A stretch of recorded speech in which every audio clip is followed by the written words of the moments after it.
യേശുക്രിസ്തുവിൻ്റെ ശരീരമാണ് അവിടുത്തെ സഭ എന്നല്ലേ പറഞ്ഞിരിക്കുന്നത്. ക്രിസ്തു തല, സഭ അവൻ്റെ ശരീരം. സൗഖ്യമാക്കുന്ന ക്രിസ്തു. തലയെന്ന് പറഞ്ഞാൽ തലച്ചോറ്. ക്രിസ്തുവാണ് തലച്ചോറ്. പക്ഷെ തലച്ചോറ് പോയി ഏതെങ്കിലും ഒരു രോഗിയെ തൊടുവോ? തൊടത്തില്ലല്ലോ. കയ്യല്ലേ തൊടുക.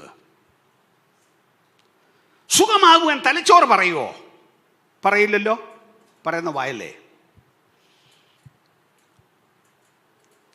പറയാനുള്ള പ്രേരണ കൊടുത്തത് തലയല്ലേ. തൊടാൻ പറഞ്ഞത് തലയല്ലേ. തൊടാൻ കൈനീട്ടാൻ ബലം കൊടുത്തത് കൈയല്ലേ. തൊട്ടപ്പം വ്യാപരിച്ച ശക്തി ഈ തലയുടെ ശക്തിയല്ലേ അല്ലേ? അപ്പം ചെയ്തത് മൊത്തം തലയാണ്, പക്ഷെ ഉപയോഗിച്ചത് ശരീരത്തെയാണ്. അപ്പം ഈ തലയുടെ ശബ്ദം കേൾക്കുന്ന,